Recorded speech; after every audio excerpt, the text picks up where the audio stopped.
Let's make no mistake about it. The only reason why Dillon Danis didn't get KO'd stiff by Logan Paul, say what you want about Logan Paul's power, I know he's not that great, but let's be honest, guys. The reason why Danis was in there up until the final bell is because he didn't try to fight.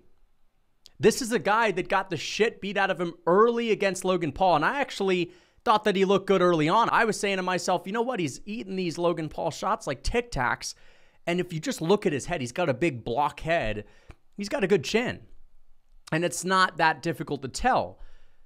But as soon as the fight progressed a little bit, it was clear that Danis didn't have anything for him. In fact, it was so bad that he started memeing in the octagon. He started laying down, trying to act like Nick Diaz. He was turning his back to Logan, trying to act like it was Nate Diaz. And essentially, he was just out there coping because he was getting his ass beat. And I know that there are some people that are going to be coping with Danis's loss that are going to say things like, he just didn't care. He showed up for his bag. He didn't care. Listen, there's a difference between Nate Diaz or Nick Diaz trolling their opponent when they genuinely don't give a fuck about if they win versus Danis. He was doing it because he was embarrassed and he was desperate to get some kind of a narrative shift during the fight, some kind of cheers or a hip hip hooray from the fans. And he knew he couldn't do anything about it. And he was just fighting scared the whole time. He was too scared to throw a punch because that would open himself up and Logan was just too fast. Essentially, I mean, it reminded me of the Adesanya and Paulo Costa fight. And again, I'm not relating Logan Paul to Israel Adesanya. We're not doing that, obviously, but we're just looking at the kind of overall vibe of the fight. Paulo Costa, as soon as he realized he couldn't do shit to Izzy in that fight, he resorted to sticking his tongue out, acting like Yoel Romero, trying to get this moral victory by getting a couple of laughs.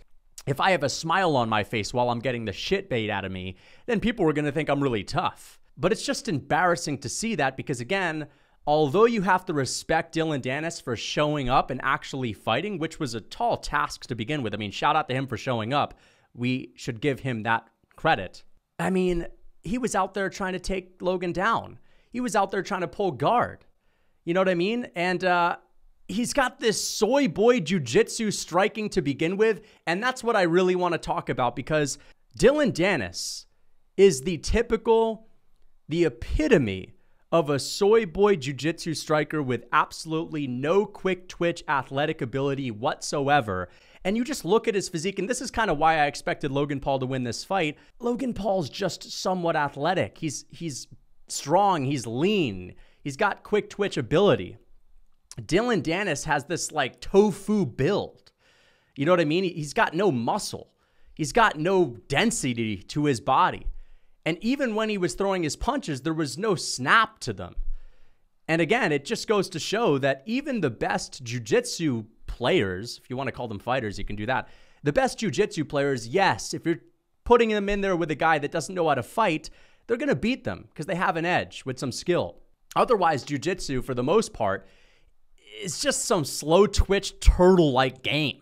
Take the best Muay Thai fighter in the world, okay? Take Rod Tang. Match him up against the 1FC Jiu-Jitsu world champion in Rod Tang's weight class. I think his name is like Mikey Musesi or something like that. Rod Tang would beat the living shit out of him. And that's just because Rod Tang is actually athletic and he's actually got quick twitch ability. And Dillon Danis just kind of proved once again that the people that are at the highest level of jiu-jitsu are really not great athletes. Now, of course, fight them in the grappling match, you're going to get choked out. But I guess the point that I'm trying to make is that the best jiu-jitsu guys on earth, the best jiu-jitsu players, jiu-jitsu just doesn't produce the best athletes. I mean, you would expect someone like Dillon Danis, who has a whole lot more combat sport experience than Logan Paul, to at least pick up boxing with some relative ease. So yeah, jiu-jitsu is not looking good. This whole idea of being an 11-time world champion, it's like Ben Askren. People were picking Ben Askren to beat Jake Paul just because he was an Olympic caliber wrestler at one time and had done certain things in MMA, had won a few belts in MMA. It's like, does that mean shit in boxing? No. So I'm not criticizing Dillon Danis for not necessarily being a good boxer, but I'm criticizing him for looking horrible and having absolutely nothing and not fighting. That's all I wanted to say. Shout out to Dillon Danis for actually showing up. Logan Paul's unbelievably cringe, screaming at the top of his lungs like a kid and trying to act like Izzy. Izzy's already cringe for making these, forced motivational speeches in his post-fight interviews. But when Logan Paul does it, it's 1,000 times worse because it's Logan Paul.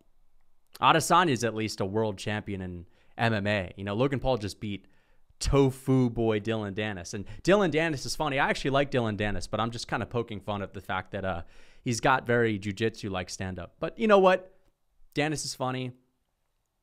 Logan Paul's cringe. The fight kind of sucked, to be honest, but that's just because it was so one-sided and Danis didn't fight. So yeah, guys, it's okay to criticize Danis for not fighting, and it's okay to give Logan Paul credit for whooping Danis after all the buildup. I mean, that's got to feel good for him as well.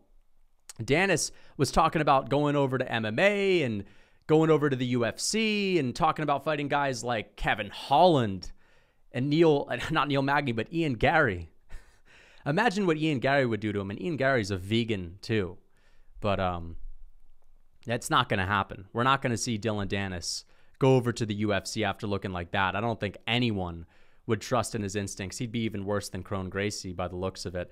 But again, people just had this idea that Dillon Danis has been sparring with Conor and he's been in the gym. He took a photo with Poatan and sparred with Poatan. Alex Pereira literally just uploaded his sparring footage with Dillon Danis. And I clicked on it right before I made this video, which is Dillon Danis getting the shit beat out of him. And that's Poatan going like 20%, 30%. But that's it, guys. I hope you enjoyed the video. The KSI and Tommy Fury fight was just insufferable.